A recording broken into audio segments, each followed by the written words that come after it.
Apocalipsis capítulo 1 del 1 al 3. Dice la palabra del Señor: la revelación de Jesucristo que Dios le dio para manifestar a sus siervos las cosas que deben suceder pronto, y la declaró enviándola por medio de su ángel a su siervo Juan, que ha dado testimonio de la palabra de Dios y del testimonio de Jesucristo y de todas las cosas que ha visto. Bienaventurado el que lee y los que oyen las palabras de esta profecía y guardan las cosas en ellas escritas, porque el tiempo está cerca. Padre, te damos gracias por tu bendita palabra, Señor. Te pedimos que en esta hora tú abras nuestro entendimiento y nos des sabiduría, que nuestros corazones, Señor, sean buena tierra para tu palabra, que podamos recibir tu palabra, Señor, que nos des el entendimiento, que abras nuestros oídos. Señor, quita de nuestras mentes la necedad y la vanidad de los pensamientos que a menudo la controlan, Señor. Danos un oído que pueda concentrarse solamente en ti, Señor. Danos la actitud correcta, Señor, hacia tu palabra, Señor. Ayúdanos a amar esta palabra para que seamos dignos de ella, Señor, de recibirla, de entenderla, de obedecerla. Señor, te pedimos que tomes el control de mi vida, Señor, que tomes mis limitaciones. Señor Dios, que te apiades de todos nosotros, porque necesitamos realmente oír tu palabra, Señor. Necesitamos que tú nos guíes, que tú nos dirijas, que tú nos corrijas, que tú nos exhortes, Señor. Y esta palabra tuya, Señor, que es viva y eficaz, que tiene tu espíritu y que tiene tu poder, Señor, es propicia, Señor, para nuestra necesidad. Ayúdanos, Dios, que tu palabra obre en nosotros, Señor, el propósito para el cual tú la has enviado, Señor. Toma el control de cada mente, de cada pensamiento, Señor. Que todos vayan cautivos a la obediencia de Cristo Jesús y que nuestros corazones hoy sean quebrantados por tu palabra, Señor. Ayúdanos en esta hora, Dios, en el nombre de Jesús. Amén y amén. El libro del Apocalipsis es uno de los libros más controvertidos que hay. Cuando la gente dice Apocalipsis, hay una cantidad de reacciones, una cantidad de emociones que se manifiestan en los corazones cuando oímos la palabra Apocalipsis. Algunas personas le tienen miedo al Apocalipsis. Algunas personas piensan que el Apocalipsis es un libro supremamente enredado, confuso, difícil de entender. Y otras personas tienen una curiosidad un tanto morbosa y malsana. Ven el Apocalipsis como un enigma que es necesario descubrir, un enigma que reta nuestra capacidad de interpretación o que nos deleita en ese deseo que tenemos de escuchar cosas raras y cosas novedosas. Y bueno, todos estos son unos enfoques equivocados. Y el problema del libro del Apocalipsis no es ni que el libro sea confuso, ni que el libro sea complicado, sino que generalmente nos acercamos a él con la actitud equivocada. Y antes de comenzar esta serie de mensajes, una serie de mensajes acerca del libro del Apocalipsis, no es un estudio del Apocalipsis, es una serie de mensajes extractados del libro del Apocalipsis. Pero antes de comenzar esta serie de mensajes, lo primero que quiero que hagamos es corregir las actitudes erróneas, las actitudes equivocadas que no nos permiten sacar el máximo provecho de este libro y que no nos permiten disfrutar de las bendiciones de este libro. Lo que quiero que miremos en esta mañana, en estos 3 versículos, que son la introducción al libro del Apocalipsis, lo que quiero que nosotros veamos son 7 puntos que tienen como propósito corregir el enfoque equivocado, la actitud equivocada que tenemos hacia el Apocalipsis. Y esos 7 puntos que vamos a ver en esta mañana con la ayuda de Dios corresponden a 7 respuestas de 7 interrogantes que le vamos a hacer a ese texto. 7 preguntas que vamos a responder con este texto. Y esas 7 preguntas son, primero, ¿qué es el Apocalipsis y qué contiene? Segundo, ¿de quién procede el Apocalipsis? Tercero, ¿por medio de quién nos llegó el Apocalipsis? Cuarto, ¿quién recibió el Apocalipsis? Quinto, ¿para quiénes fue escrito el Apocalipsis? Sexto, ¿para qué fue escrito el Apocalipsis? Y séptimo, ¿por qué fue escrito el Apocalipsis? Entonces, vamos a nuestro primer interrogante. ¿Qué es y qué contiene el Apocalipsis? Número 1, vamos a responder la pregunta con base en lo que está escrito aquí. Dice que es la revelación de Jesucristo. El Apocalipsis es una revelación. Así que es una idea totalmente absurda pensar del Apocalipsis como un libro confuso, como un libro difícil de entender, como un libro complicado o como un acertijo o como un enigma. ¿Por qué? Porque la sola palabra Apocalipsis significa literalmente revelación. Y cuando buscamos el significado exacto de la palabra revelación en el griego, que es el idioma original en que fue escrito el Apocalipsis, encontramos que la palabra revelación significa literalmente quitar el velo, es decir, descubrir algo que está oculto. Así que el Apocalipsis no es un libro ni para confundir, ni para ocultar, ni para enredar, ni para producir misterio, ni para producir dudas, ni para producir incertidumbres. El libro del Apocalipsis es para descubrir lo que está oculto y para aclarar lo que está confuso. Entonces, no es correcto mirarlo como un enigma, no es correcto mirarlo como algo confuso. Ahora, es una revelación. Revelación, es decir, es quitar el velo y descubrir algo. Pero ¿una revelación de qué? Primero, vamos a estudiar que no es una revelación de lo que creemos que es. El Apocalipsis es una revelación de qué. ¿De qué? Siempre hemos creído que el Apocalipsis es la revelación de los acontecimientos del fin del mundo. Siempre pensamos que el Apocalipsis es la revelación del fin del mundo, pero no es así. ¿Por qué no es así? Porque el fin del mundo y los acontecimientos del fin del mundo ya estaban revelados antes de que se escribiera el Apocalipsis. Nosotros podemos conocer los acontecimientos del fin del mundo sin necesidad de ir al Apocalipsis. Y es cierto que dentro del contenido del Apocalipsis hay una narración de los hechos que acontecerán en el fin del mundo y específicamente en los últimos 7 años del mundo, pero eso no es lo que se está revelando en el Apocalipsis. Nosotros vamos a ver que el fin del mundo ha sido revelado desde el Antiguo Testamento por todos los profetas. Todos los profetas que escribieron en el Antiguo Testamento hablaron acerca del fin del mundo y profetizaron acerca del fin del mundo. Y voy a escoger solamente unos cuantos al azar. Por ejemplo, escojamos al profeta Isaías y vamos al libro de Isaías y vamos a coger solamente un capítulo en Isaías.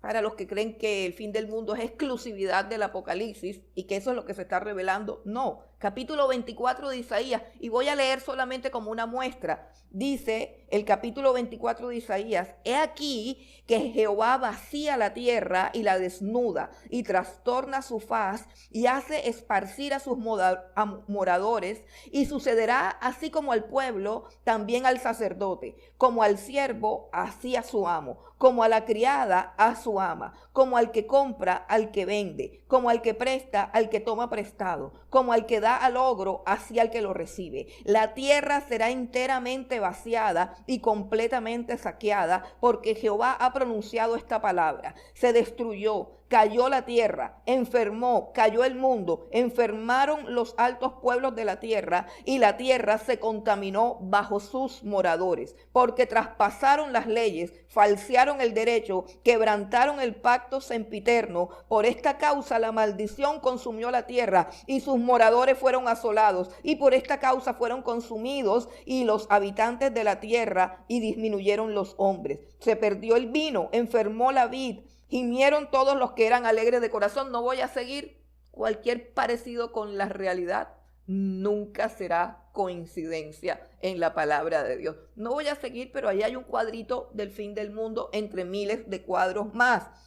Si nosotros vamos al profeta Daniel, todas las profecías de Daniel abarcan los últimos tiempos, desde el imperio babilónico hasta el reinado del Señor Jesucristo, y de cómo una piedra cortada con una mano derribaría todos los 4 imperios.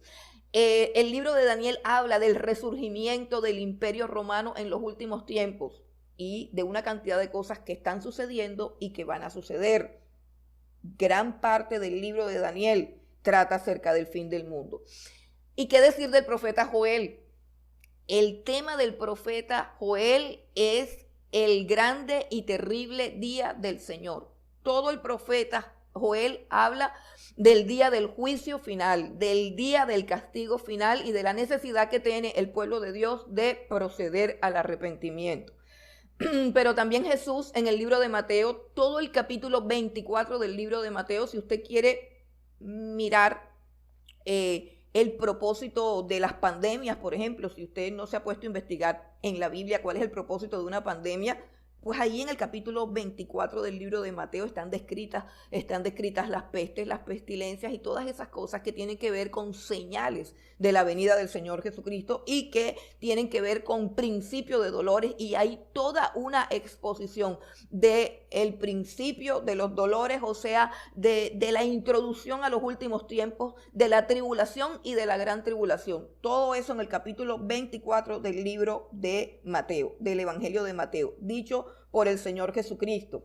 Y en segunda de Pedro hay un pasaje que ese sí lo quiero leer, porque sí, porque me gusta el pasaje de Pedro, por lo que él comunica y por el bien. A mí este pasaje me hace mucho bien en cuanto veo que en mi corazón se está llenando de vanidad, o cuando veo que hay cosas del mundo que me vislumbran, o cuando paso de pronto a un centro comercial o una vitrina y veo cosas costosas, o veo cosas que de repente las miro y digo, ay, qué bonitas, ay, si yo quisiera tener. Cuando me pasan todas esas cosas, yo recuerdo este versículo del apóstol Pedro y se me quita todo.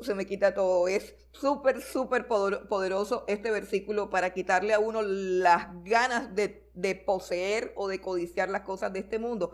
En segunda de Pedro, capítulo 3,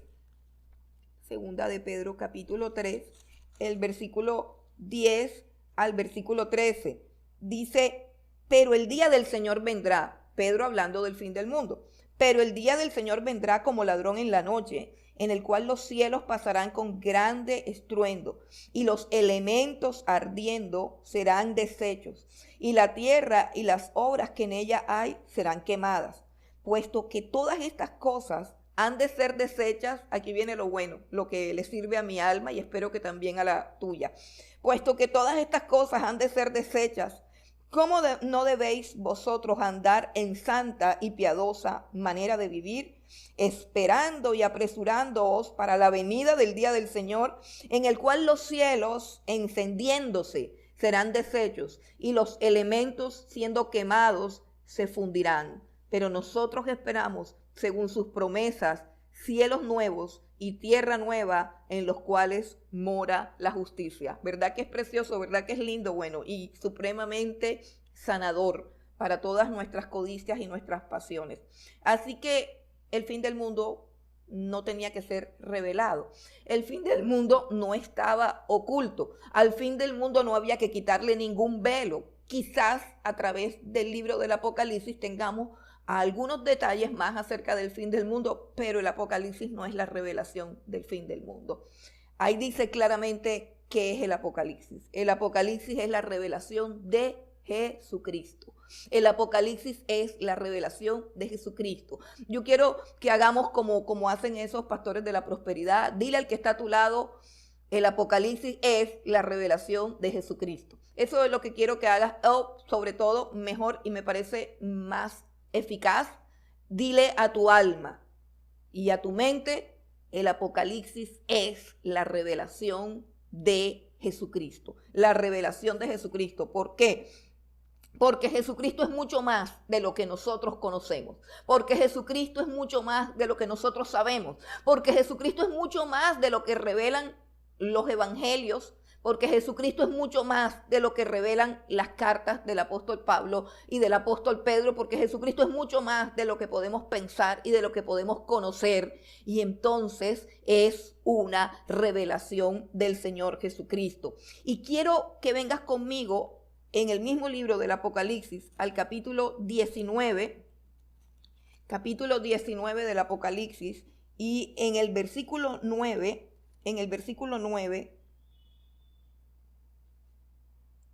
sucede algo. Juan está recibiendo todas las visiones del Apocalipsis y hay un ángel que le está explicando todas las cosas. Apocalipsis 19:9. Y mira lo que le pasa a Juan frente a todo esto que está experimentando. Apocalipsis 19:9 dice: y el ángel me dijo, escribe, bienaventurados los que son llamados a la cena de las bodas del Cordero. Y me dijo, estas son palabras verdaderas de Dios. Versículo 10. Yo me postré a sus pies para adorarle. Recuerden, es un ángel, pero me imagino que sería tan resplandeciente, tan majestuoso este ángel, que a Juan le temblaron las rodillas y iba a caer postrado a sus pies. Versículo 10 dice, yo me postré a sus pies para adorarle, y él me dijo, mira, no lo hagas.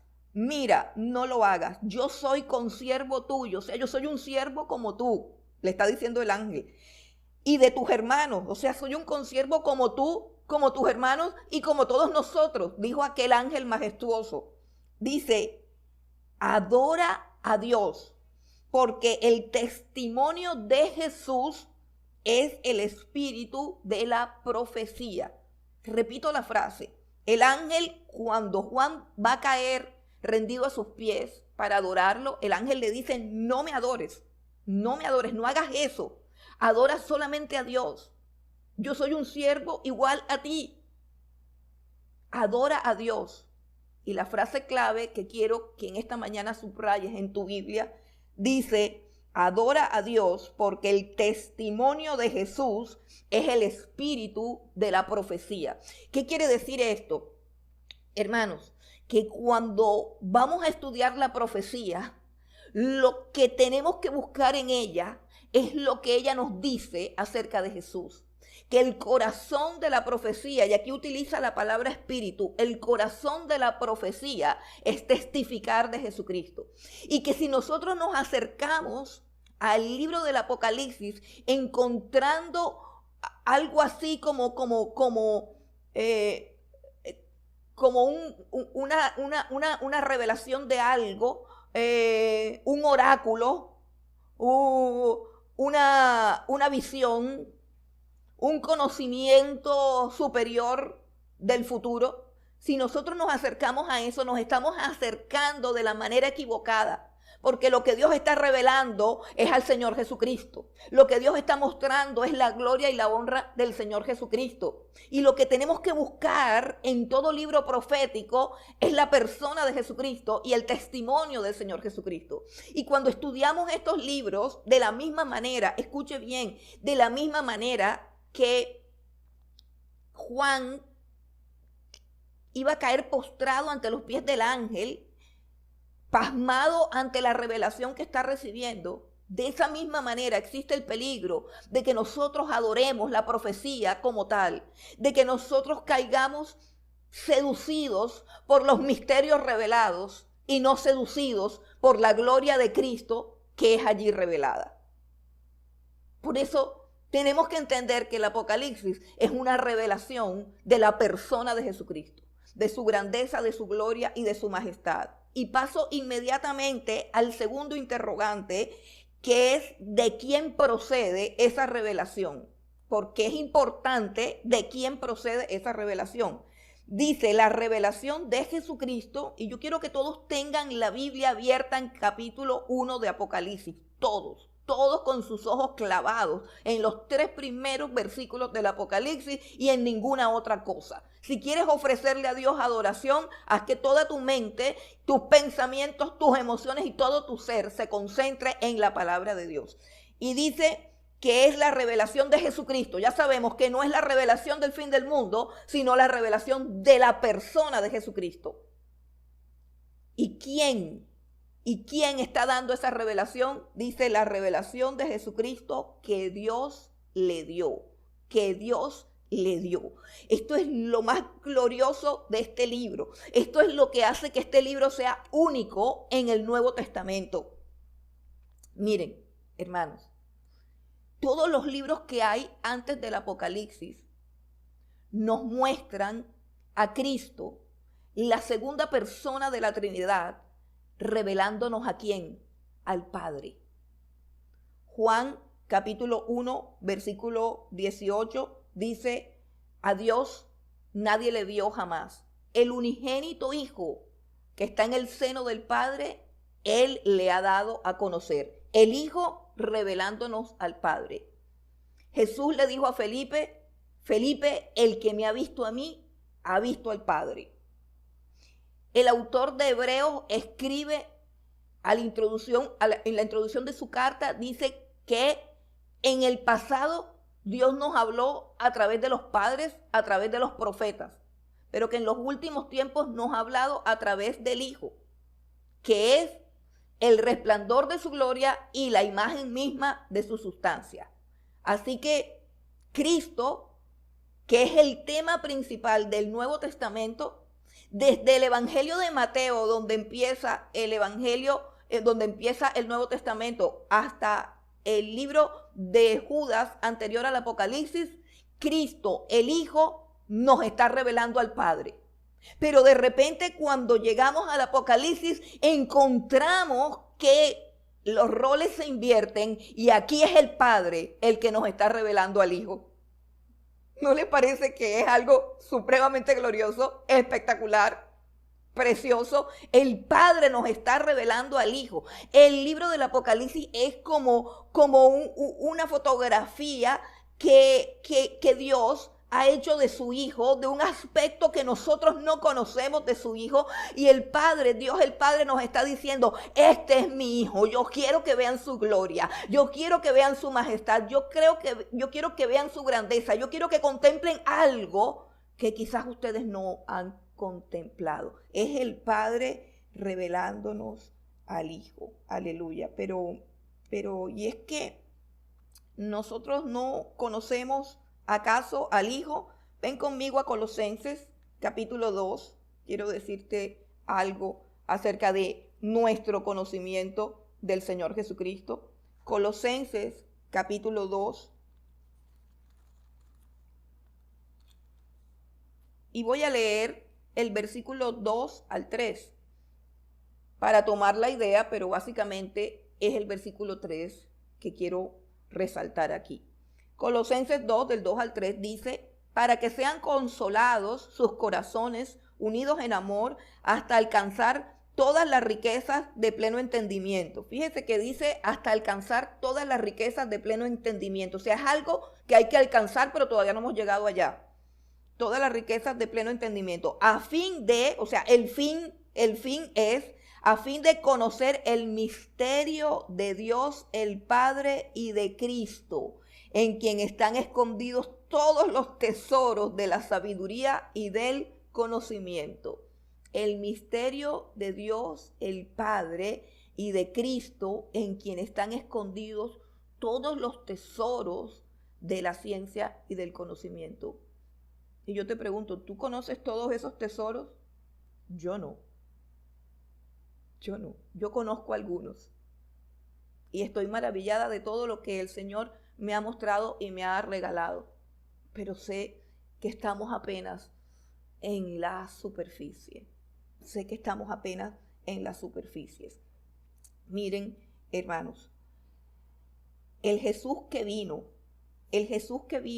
a esta tierra, dice la Escritura, estaba despojado de su deidad, estaba despojado de su divinidad, estaba despojado de su gloria. Eso es lo que dice la Biblia. Él dejó a un lado su gloria y se humilló y se hizo hombre. El Jesús que vimos es un Jesús humillado. Desde el mismo momento en que nace en un pesebre como un bebé, es un Jesús humillado. Es un Jesús humillado.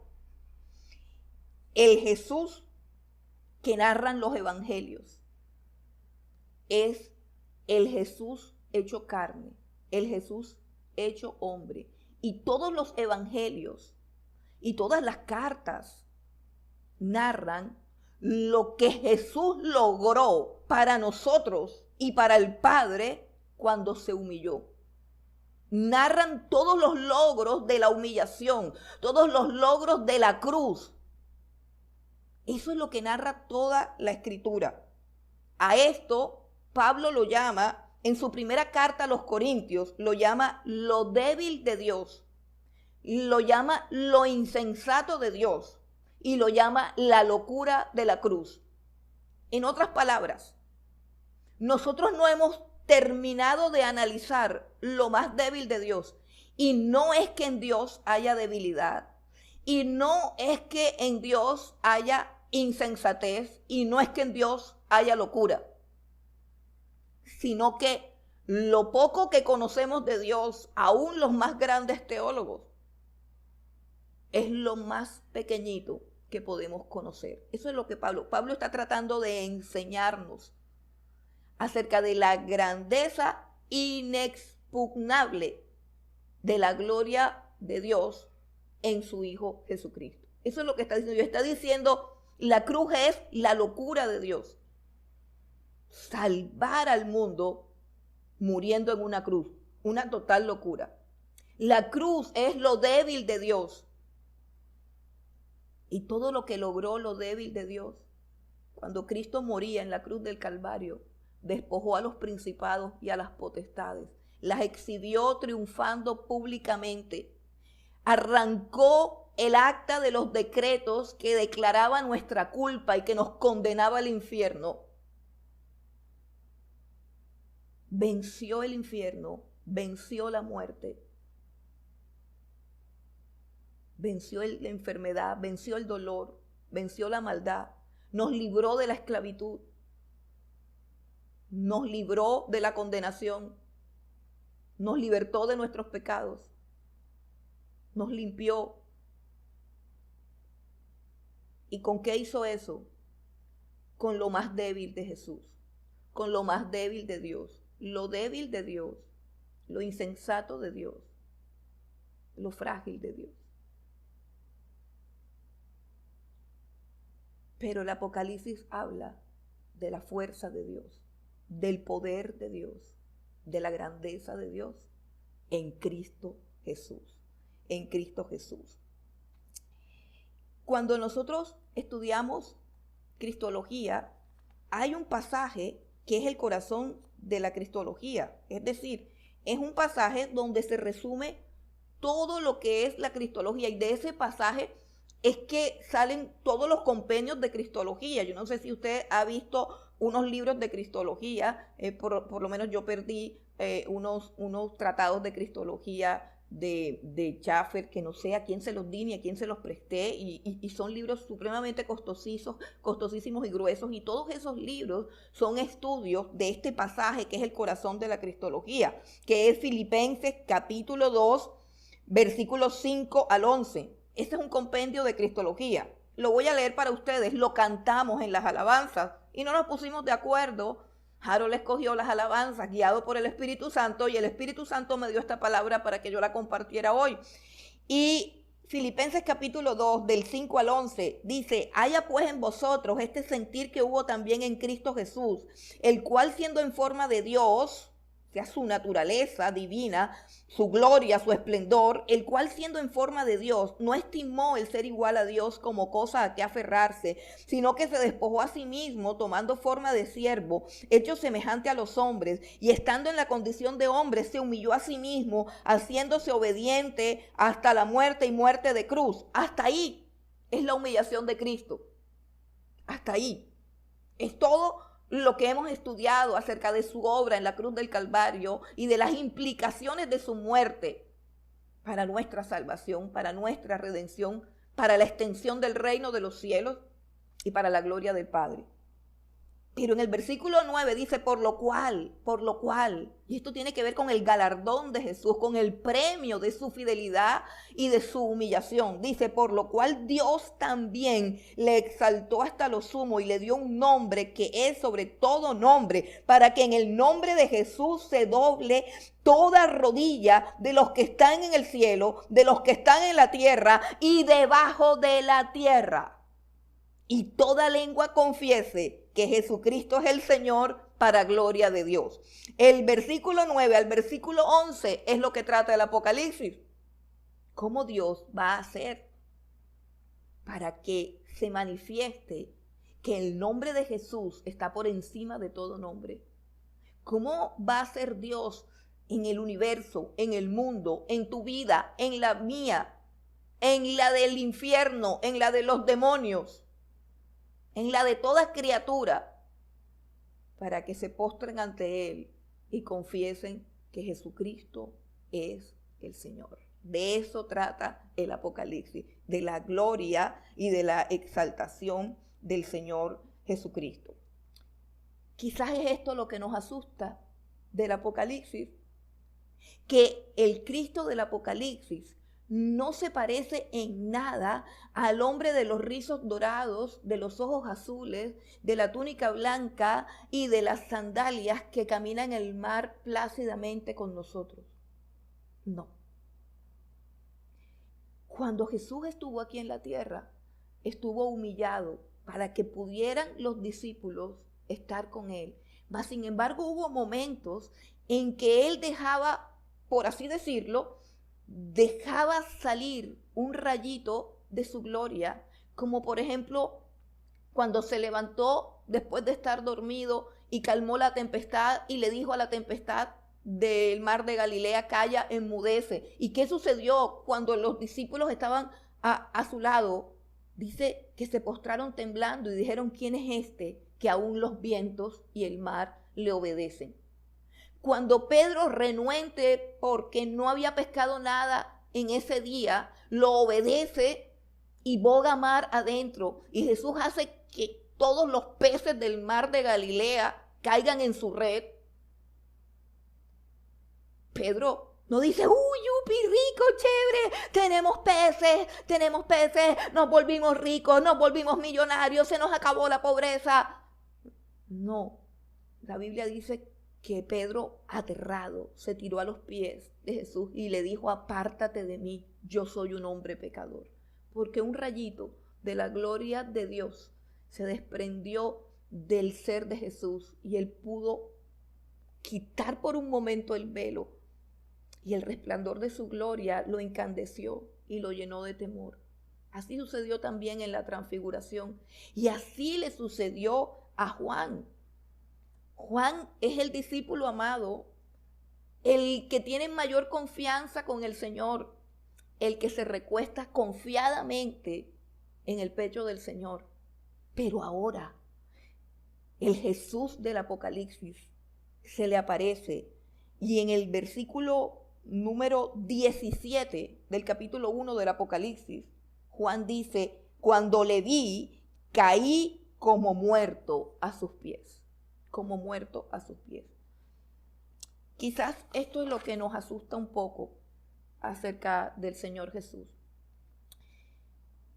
Lo que yo pretendo alcanzar con esta serie de sermones es que tengamos una mayor comprensión de la revelación que el Padre ha hecho de su Hijo Jesucristo en el libro del Apocalipsis. Que veamos a Cristo resplandecer tal cual como fue el propósito de Dios al enviar el Apocalipsis. Y necesito que ustedes oren por mí para que yo lo consiga, y a su vez yo necesito orar por ustedes para que todos unidos, todos los que hoy estamos conectándonos aquí, podamos a través de esta serie de sermones tener un cuadro más grande, más profundo, más claro, más real del Señor Jesucristo, como el Padre lo está revelando. Ahora vamos al tercer interrogante. El tercer interrogante es: ¿por medio de quién llegó esta revelación?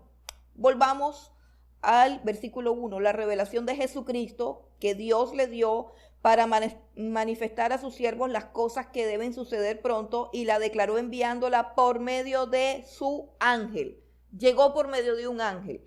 Esta revelación llegó por medio de un ángel. La Biblia nos dice que la ley de Moisés, los 10 mandamientos que nosotros conocemos, también llegó a través de ángeles. Vamos a Hechos capítulo 7. En Hechos capítulo 7, el versículo 53, dice lo siguiente: vosotros que recibisteis la ley por disposición de ángeles y no la guardasteis. Y vamos a la carta a los Gálatas. Vamos a la carta del apóstol Pablo a los Gálatas. Gálatas 3:19.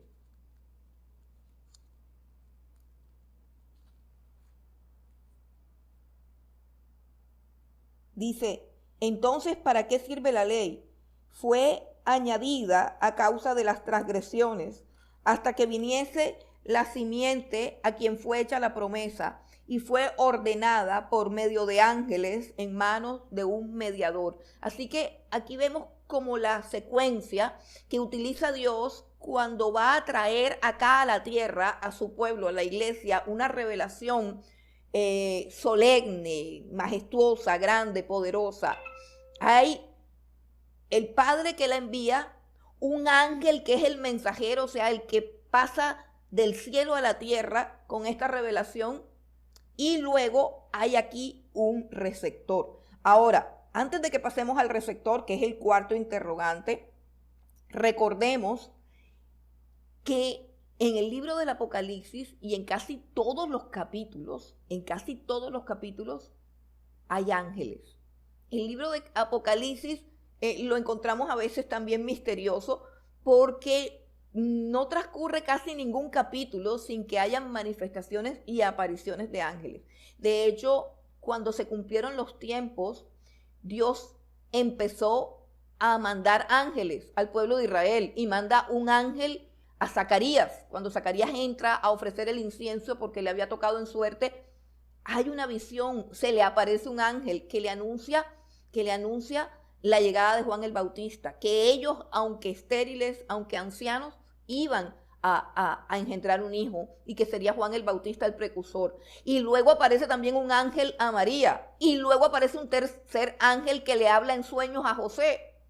Así que siempre que Dios va a hacer algo grande y glorioso, los ángeles entran en contacto con los hombres.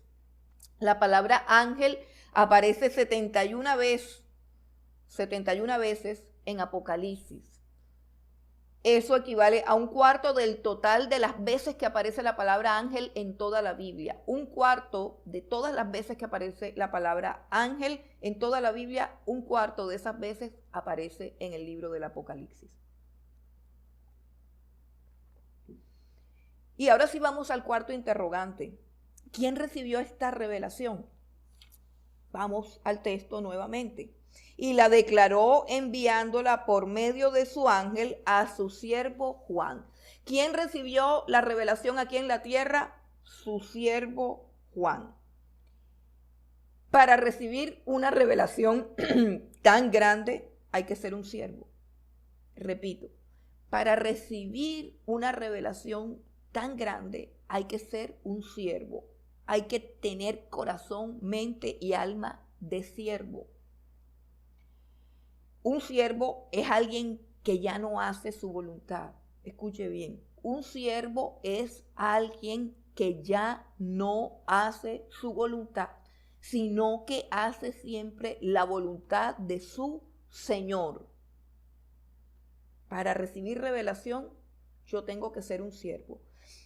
Tiene mi corazón que haberse desprendido de todo lo que es el ego y de todo lo que es el yo. No sé si ustedes recuerdan que el apóstol Pablo habla acerca de un aguijón en la carne que le fue dado y dice que para que las revelaciones que Dios le ha dado no lo exaltasen demasiado, Dios le concedió un aguijón en la carne. O sea que no es posible que Dios revele sus cosas a la gente altiva, a la gente soberbia y a la gente que todavía se rige por sus propios deseos y por su propia carne. Y eso es importante, que nosotros examinemos nuestra vida, nuestro ego, nuestro orgullo, nuestra soberbia y nuestra altivez antes de que nos acerquemos al libro del Apocalipsis. ¿Por qué? Porque ese libro nos es vedado a todos aquellos que todavía tenemos el corazón lleno de orgullo, de altivez, de arrogancia, de soberbia, y que hacemos lo que nos da la gana. Esas son dimensiones en las cuales Dios no habla, Alguna vez Jesús dijo: te alabo, Padre, Dios del cielo y de la tierra, porque escondiste estas cosas de los sabios y entendidos y se las revelaste a los niños. Sí, Padre, porque a ti te agradó. ¿Por qué Juan? Porque Juan es un siervo. Y hay algo bien interesante aquí. Cuando hacemos la pregunta, bueno, ¿y por qué fue a Juan? O sea, ¿por qué es Juan el que recibe esta última revelación? Que es la última revelación, es la última profecía, el último libro de la Biblia. Tiene un sello que dice que será maldito todo aquel que le añada o todo aquel que le quite. Es el último libro de la Biblia y aquí se sella toda la revelación y toda la profecía. ¿Por qué? ¿Por qué Juan? Y yo quiero hacer algunas reflexiones acerca del por qué Juan. Y lo primero que viene a mi mente es que el Evangelio de Juan es el más profundo.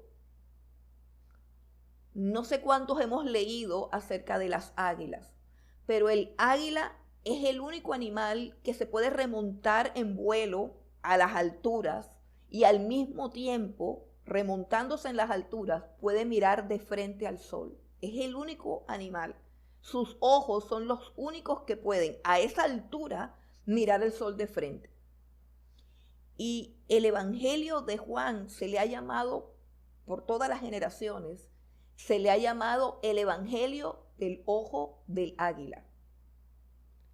Y el animal que representa el Evangelio de Juan, que es el animal que representa el perfil que Juan vio de Cristo. Óigase bien, el águila no representa a Juan, el águila representa uno de los cuadros que Juan vio acerca de Cristo, porque Juan es el más profundo de todos. Los tres evangelistas sinópticos se concentraron más que todo en la humanidad del Señor Jesucristo y en su obra aquí en la tierra. Pero Juan, como un águila, se remonta a las alturas y puede contemplar la deidad del Señor Jesucristo y puede escribir acerca de su deidad, yendo un poco más allá, un poco más profundo. ¿Y por qué digo que esta puede ser una de las razones por las cuales el Señor Jesús escoge a Juan? Y es que hay un principio que gobierna la revelación. Y ese principio está en el libro de Mateo, capítulo 13. Todo el capítulo 13 de Mateo habla de las parábolas. Y comienza con la parábola del sembrador, que tiene que ver con la clase de terreno en el que cae la palabra de Dios o la semilla del sembrador, que es la palabra de Dios. Y habla de 4 terrenos. Un terreno junto al camino, donde la palabra de Dios cae, pero el diablo se la lleva. Un terreno sobre la roca donde la palabra de Dios cae, pero no prospera porque la persona no profundiza, porque la persona no entiende, porque la persona no estudia, porque la persona no valora, sino que oye por oír. Luego un terreno donde la palabra cae sobre espinos, que son las personas que siempre están ocupadas, son las personas que siempre están haciendo diligencias, son las personas que siempre están atareadas, que siempre están cansadas y que no tienen tiempo para profundizar en la palabra. Y el cuarto terreno es el terreno de la buena tierra. Pero a Jesús le preguntan sus discípulos aparte, ¿por qué les estás hablando en parábolas? ¿Por qué les hablas de esa manera? Y Jesús les dice que es para que no entiendan y al mismo tiempo para que ellos sí entiendan. ¿Y eso qué significa? Vamos a Mateo 13 y leemos lo que dice Jesús en el versículo 11 y 12, cuando le preguntaron ¿por qué hablas en parábolas? Y dice Jesús, él respondiendo les dijo, porque a vosotros os es dado saber los misterios del reino de los cielos, mas a ellos no les es dado. Por eso les hablo por parábolas. Porque viendo no ven y oyendo no oyen ni entienden. De manera que se cumple en ellos la profecía de Isaías, que dijo, de oído oiréis y no entenderéis, y viendo veréis y no percibiréis. Retrocedamos al versículo 12. Dice, porque a cualquiera que tiene se le dará y tendrá más. ¿De qué está hablando? De entender. Está hablando de revelación. A cualquiera que tiene se le dará y tendrá más, pero al que no tiene, aún lo que tiene le será quitado. Escucha bien. Si tú oyes la palabra y la desprecias, la oyes descuidadamente, te será quitada. Si tú oyes la palabra y pones por encima tus intereses personales y la descuidas, te será quitada. La palabra que Dios siembra en el corazón te será quitada. Si tú oyes la palabra y no profundizas en ella, te será quitada. Pero si tú oyes la palabra, la atesoras, la abrazas, vas a Jesús, te acercas a Jesús como se acercaban los discípulos en intimidad, atesoras, aprecias y profundizas esta palabra, Dios te va a dar más. ¿Quién fue el que más profundizó en los hechos del Evangelio? Juan. Y parece que a él le dieron aún muchísimo más. Es mi teoría. La segunda causa por la que creo que escogieron a Juan para tremenda revelación es que él es un testigo fiel. Versículo 2. A su siervo Juan, que ha dado testimonio de la palabra de Dios y del testimonio de Jesucristo y de todas las cosas que ha visto. Juan es un testigo fiel. Ven conmigo a 1 Corintios 4, del 1 al 2.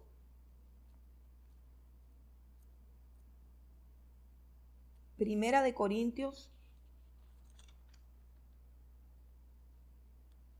4, del 1 al 2. Mira lo que dice la palabra de Dios. No sé cuántos siervos de Dios hay aquí, pero así dice la palabra de Dios. Así pues, 1 Corintios 4, 1 y 2. Así pues, téngannos los hombres por servidores de Cristo y administradores de los misterios de Dios. Ahora bien, se requiere de los administradores que cada uno sea hallado fiel. Y la Biblia está diciendo que Juan fue hallado fiel. ¿Por qué? Porque él dio testimonio de la revelación que tuvo de Jesucristo, porque él dio testimonio de su experiencia con Jesucristo, porque él dio testimonio de todo lo que Dios le había mostrado, de todo lo que Dios había hecho en su vida. Él fue un testigo fiel. Testigo es el que testifica. Testigo es aquel que abre sus labios para que los que están alrededor conozcan lo que Dios ha hecho en sus vidas. ¿Y por qué creo que esta es una razón para que él reciba una revelación mayor? En Mateo 25, y me acompañan otra vez, vamos a Mateo 25. En Mateo 25 hay una parábola bien interesante que a mí me gusta mucho, me ministra mucho, y creo que la he compartido muchas veces. Mateo capítulo 25, hay una parábola que es la parábola de los talentos. Ustedes la conocen. A un hombre le dieron un talento, a otro 2 y a otro 5. El que tenía 5 negoció con sus talentos y los hizo crecer y se presentó ante el Señor con 10 talentos. El que tenía 2 o 3 los negoció, invirtió, ganó y se presentó con el doble. Pero el que nada más tenía un talento lo enterró y se presentó lleno de amargura, de resentimiento y dijo: yo lo escondí debajo de la tierra porque tú eres un hombre que ciegas donde no sembraste. Y me dio miedo. Bueno, ustedes recuerdan eso, pero ese no es el punto. Yo quiero hablar de la fidelidad de Juan y de por qué creo que le fue concedido el privilegio de recibir una revelación aún mayor de la que él había recibido acerca de la persona del Señor Jesucristo. Vamos a Mateo 25, versículo 23. Miren la frase que Dios le da, porque en esta parábola el Señor está tipificando a Cristo, está tipificando al Señor. Dice el versículo 23, su Señor le dijo a los que habían sido fieles, a los que habían producido fruto, dividendos, con los dones, con los talentos. El Señor le dijo: bien, buen siervo y fiel, sobre poco has sido fiel, sobre mucho te pondré. Entra en el gozo de tu Señor. O sea que hay como una ley de ascenso para la gente que es fiel. Cuando eres fiel en administrar el consejo de Dios, y ser fiel en administrar el consejo de Dios es no adulterarlo, no suavizarlo, no transformarlo, no intentar agradar a la gente, es transmitirlo tal cual, pero transmitirlo también a todos.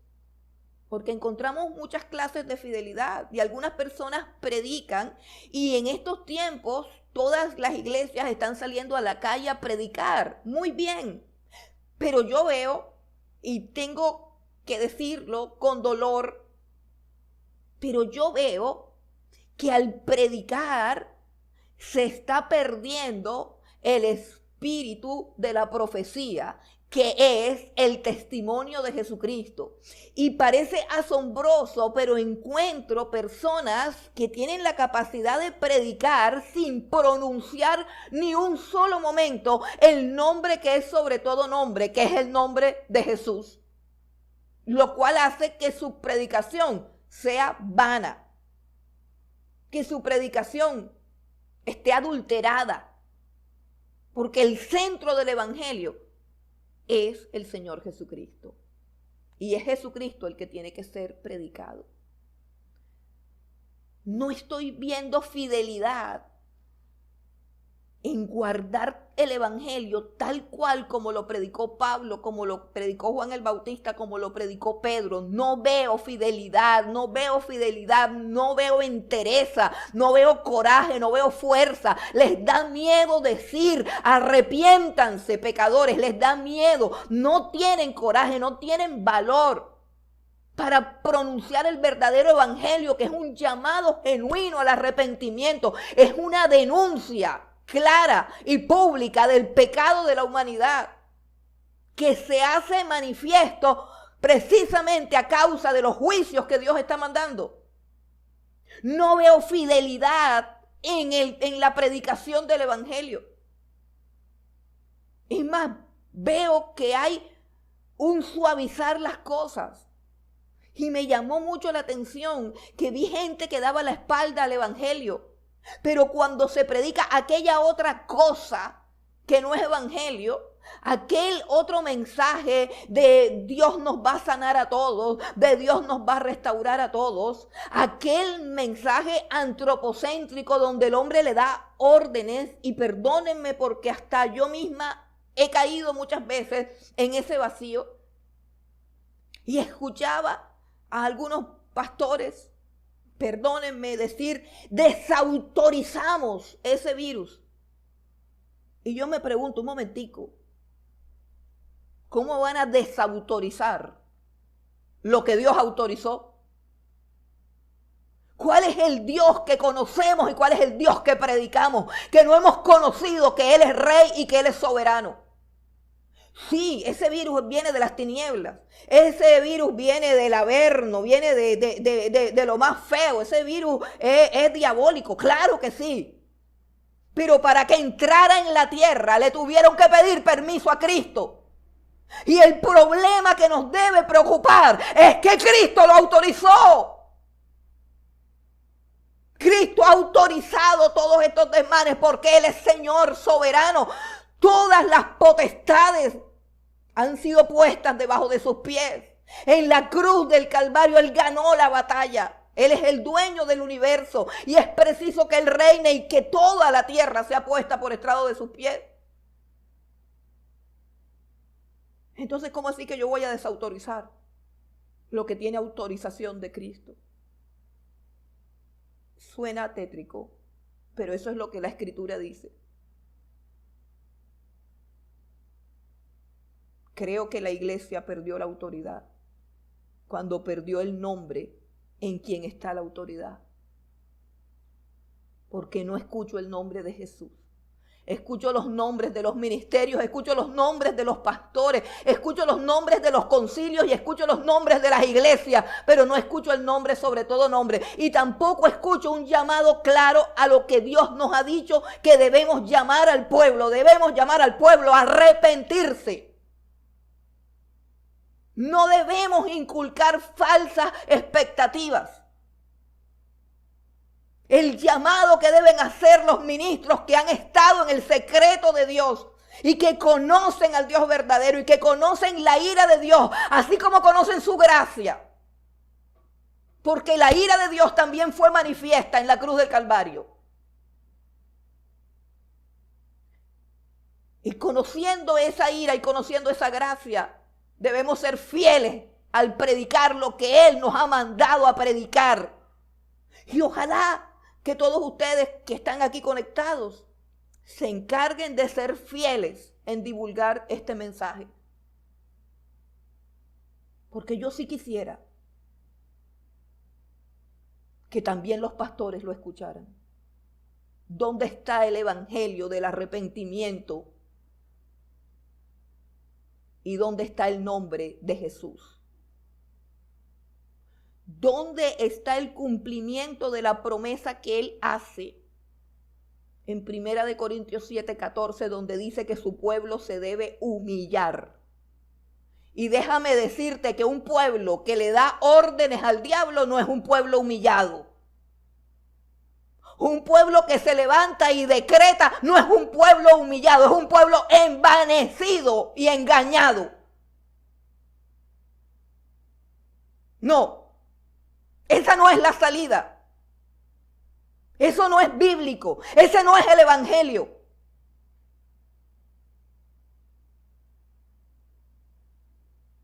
Para recobrar la autoridad, tenemos que ir a los pies del Señor a humillarnos. Sí, la iglesia tiene, escucha bien, yo no estoy diciendo que la iglesia no tenga potestad sobre las tinieblas. Sí, cuando Cristo la envía. Cuando Cristo envió a sus discípulos, le dio la orden de expulsar los demonios. Le dio la orden de sanar enfermos. Pero en este momento, la orden es que nos humillemos. La orden es que pidamos perdón. La orden es que glorifiquemos el nombre que es sobre todo nombre y que dejemos la vanidad y la soberbia de nuestros ministerios, de nuestras visiones. No ha asolado Jesucristo las iglesias, no nos tiene sentados en una silla, no tiene Jesucristo a todos los pastores frente a una pantalla, y eso no es humillante porque antes no estábamos frente a multitudes que aplaudían, pero ahora tenemos una pantalla enfrente y estamos solos, cada uno en su casa. ¿Dónde está la gloria de los templos? Se acabó. Porque solamente Cristo debe ser exaltado y esa es la agenda de Dios. La agenda de Dios es que todo valle sea aplanado y solamente Jesucristo sea exaltado. Así que lo que Dios requiere para estos tiempos es humillación de parte de sus siervos y de parte de la iglesia. Eso es fidelidad en el mensaje. Y Juan fue un siervo fiel, fue un testigo fiel. Y yo no sé tú, pero yo quiero, cuando llegue a su presencia, que Él me diga eso que le dijo a esto. Yo quiero que Dios me diga, bien hecho, siervo bueno y fiel. Yo quiero oír esas palabras. Eso es mejor que todos los aplausos. Eso es mejor que todas las adulaciones. Eso es mejor que todos los edificios. Eso es mejor que todas las torres que podamos construir en esta tierra. Pero si me encontraran con que dije algo que no es bíblico, algo que yo me inventé, que usurpé el trono de Dios, que engañé, que mentí, como dijo alguna vez el profeta Jeremías, o Dios a través del profeta Jeremías cuando su pueblo estaba en pecado, dice a los profetas falsos, dice, curan la herida de mi pueblo diciendo paz y no hay paz. Pero el profeta verdadero, el profeta genuino, le dice al pueblo, arrepiéntanse, arrepiéntanse, arrepiéntanse. Y puedo hablar de todo este asunto del arrepentimiento, pero me iría de el asunto del Apocalipsis. Creo que la fidelidad de Juan fue la que lo hizo digno de recibir esta revelación. Y yo quiero que nos preguntemos en esta hora, cada uno de ustedes, con lo que sabe de Dios, con lo que ha recibido, con lo que ha aprendido, con lo que ha estudiado, con lo que ha vivido, con los milagros que Cristo te ha hecho, con las sanidades que has recibido, con la provisión que recibes, con la fidelidad y la misericordia que Él derrama sobre ti. ¿Has testificado de eso? ¿Tú has sido un testigo fiel? Te pregunto, ¿has sido un testigo fiel como para que Él te conceda cosas nuevas o cosas mayores? ¿Eres tú un testigo fiel para que Él abra tus ojos y te deje ver la gloria de su Hijo Jesucristo como está plasmada aquí en el Apocalipsis? Necesitamos ser fieles. Se requiere de los administradores. Y quiero decirte que no estoy hablando de pastores. Tú y yo somos administradores de la gracia y de los misterios de Dios, porque somos portadores de la verdad del evangelio, y de lo que hagamos con ese evangelio vamos a responder frente al trono de Dios. Te voy a decir una cosa: el bien más costoso que tú posees, el tesoro más valioso que tú posees, el poder más grande que tú tienes es el evangelio glorioso del Señor Jesucristo, que liberta a los cautivos y que da vida eterna. Y de ese tesoro tú vas a responder. Ese es el gran talento que tenemos que llevar ante el trono de Dios multiplicado, para que Él nos diga, bien hecho, buen siervo y fiel. Por eso creo que Juan califica. Vamos al quinto interrogante. ¿Para quiénes es esta revelación? Dice el capítulo 1, para manifestar a sus siervos las cosas que deben suceder. O sea, esta revelación no es solo para Juan, sino para todos los siervos del Señor Jesucristo. Dice, para todos los que, como Juan, hemos sido fieles. Y nosotros debemos pedirle a Dios que nos ayude a ser fieles y examinar nuestra vida y corregir lo que esté torcido. Si somos siervos y si somos fieles, tendremos la capacidad. Dios abrirá nuestro entendimiento y nos dará la capacidad de ver lo que Él está revelando aquí.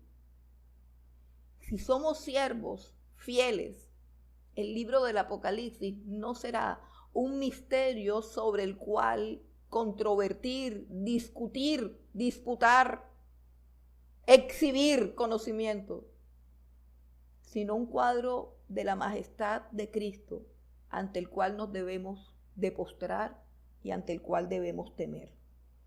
Sexto interrogante, ¿para qué? ¿Para qué mandó Dios esta revelación de Jesucristo? Versículo 3 dice: bienaventurado el que lee y los que oyen las palabras de esta profecía y guardan las cosas en ella escritas. ¿Para qué mandó Dios esta revelación? Para nuestra felicidad, para nuestro gozo, para nuestra alegría. Bienaventurados los que leen, los que oyen y los que guardan. Oír, leer y guardar. Oír, leer y guardar. La palabra guardar significa obedecer. La palabra guardar implica dos cosas: atesorar algo en el corazón como algo valioso, precioso, y al mismo tiempo obedecerlo por causa de que amamos eso. Bienaventurados significa muy dichosos, de muy buena suerte, para traducirlo a un contexto más contemporáneo o más de nuestra cultura. Somos bienaventurados por tener acceso a este libro. Somos bienaventurados por estar oyendo lo que oímos. Somos bienaventurados porque podemos leerlo. Cuando se acabe la predicación te puedes sentar en una silla y lo puedes seguir leyendo y va a seguir diciendo lo mismo. Y si lo guardas y lo atesoras en tu corazón y si eres un siervo fiel, Dios te va a abrir aún más las ventanas de la revelación y del conocimiento y va a alumbrar aún más tu entendimiento. Pero ¿cuál es el fin último de todo esto? Nuestra felicidad, bienaventurado. Así que no es un libro para tener miedo, porque es el libro de la dicha, es el libro de la felicidad, es el libro de la buena suerte, es el libro de la bienaventuranza de Dios. Fue escrito para nuestro gozo, fue escrito para bendecirnos. Para eso fue escrito el libro. Y por último, el punto número 7, el interrogante número 7 es ¿por qué? El último interrogante. ¿Por qué? Al final del versículo 3 lo leemos con total claridad. Porque el tiempo está cerca. Porque el tiempo está cerca. Y usted me dirá, bueno, ¿y el tiempo siempre ha estado cerca? No, el tiempo hoy está más cerca que nunca. Hay algo que es necesario que entendamos. La iglesia primitiva esperaba el arrebatamiento como algo inminente, como algo que podía suceder en cualquier momento. Pero aquí están hablando de la exaltación pública, mundial, universal del Señor Jesucristo. Y está diciendo que ese tiempo está cerca, está cerca. Y cuando hacemos un estudio de todas las señales, la apostasía de la iglesia, los falsos maestros, los rumores de guerra, las pestes, los terremotos, el colapso mundial de la contaminación ambiental. Otra señal muy fuerte es el avance del homosexualismo como tal, como ideología. Y bueno, una serie de señales que están supremamente claras y que nos muestran que estamos viviendo históricamente un tiempo que se llama principio de dolores. Es decir, no los dolores, sino principio de dolores. Eso se llama principio de dolores de parto, las contracciones iniciales de una mujer que va a dar a luz. Eso es lo que nosotros estamos viviendo. Pero cuando dice porque el tiempo está cerca, básicamente lo que Dios te quiere decir es que no pierdas el tiempo. Lo que Dios quiere decir no es que, mira, ponte a hacer un estudio cronológico histórico histórico de los años, de las épocas, para que encuentres una aproximación. No, lo que te está diciendo es, queda poco tiempo. Prepárate ya. No pierdas más el tiempo. El tiempo está cerca. Quiero que vengas conmigo al libro de Daniel, libro del profeta Daniel, para que veas que no podemos hablar de años, pero entendiendo que Dios tiene una agenda y que la agenda se va a cumplir, porque más de la mitad de la agenda ya se cumplió. Yo quiero recordarte cuál es la agenda de Dios. Daniel 9, versículo 24. No vamos a entrar en la parte cronológica. Lo que quiero que observes son los eventos que hacen parte de la agenda de Dios. Vamos a mirar los eventos, o sea, lo que Dios va a hacer. ¿Cuándo lo va a hacer? Solamente tenemos una respuesta. Dentro de poco lo va a hacer. Muy pronto lo va a hacer. Esa es la única respuesta que podemos dar. Si damos un poquito más de allí, pecamos, como han pecado muchos hombres poniendo fechas a lo que no tiene fecha para la humanidad. Pero la respuesta es muy pronto. ¿Qué es muy pronto? Ven conmigo a Daniel capítulo 9. En el versículo 24 dice la palabra de Dios lo siguiente. 70 semanas están determinadas sobre tu pueblo y sobre tu santa ciudad para, y esto es lo que quiero que miremos, ¿qué es lo que va a hacer Dios? ¿Cuál es la agenda de Dios? ¿Y cuáles son los acontecimientos que sí o sí se van a dar sobre la tierra? 70 semanas están determinadas sobre tu pueblo y sobre tu santa ciudad para terminar la prevaricación. Se va a terminar la prevaricación. Va a llegar el día en que nadie nunca jamás podrá decir nada en contra de Dios. Nunca jamás una blasfemia más para la persona de Dios. Terminar la prevaricación. Y eso es ya. Eso es pronto. Dice, poner fin al pecado. Poner fin al pecado. Óyeme bien. El pecado, Dios le va a poner fin. Yo quiero que pienses no en el pecado, sino que pienses en tu pecado. Porque si esto no está en tu agenda, en la agenda de Dios sí está. Tus pecados, aquello que no has podido dejar, por negligencia, por debilidad, por pereza, porque no has entendido, por ignorancia, por lo que sea. Pero cualquier pecado que subsista en tu vida, en tu mente, en tus pensamientos, y esto es con todos nosotros, el plan de Dios es que le va a poner fin. Así que o le pones fin tú o le pone fin Dios. Pero el pecado no va a seguir existiendo. Esa es la agenda de Dios. Ni la prevaricación ni el pecado existirán. Así que concéntrate en lo tuyo, porque todo creyente que espera a Cristo Jesús tiene que estar comprometido con su propio pecado y con la propia debilidad de su propia carne para erradicarla, porque si no te la va a quitar Dios. Y eso explica grandes cosas, como por ejemplo esta pandemia. Si trabajamos en la agenda de Dios, trabajamos para quitar el pecado de nuestro corazón, porque ese es el plan de Dios. Y poner fin al pecado y expiar la iniquidad para traer la justicia perdurable y sellar la visión y la profecía, es decir, que se cumpla todo lo que han dicho los profetas y ungir al santo de los santos. En otras palabras, en 7 años Dios va a cumplir con todo lo que aquí está agendado.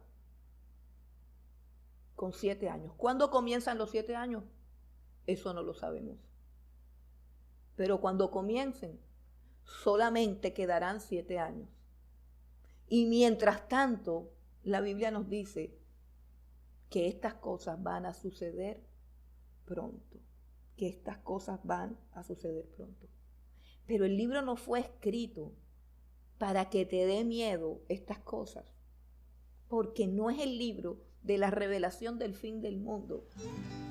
Es el libro de la revelación del Señor Jesucristo. Y el propósito final del libro del Apocalipsis es que no le temas al fin del mundo, sino más bien que le temas a aquel que le va a poner fin al mundo, a nuestro Señor Jesucristo.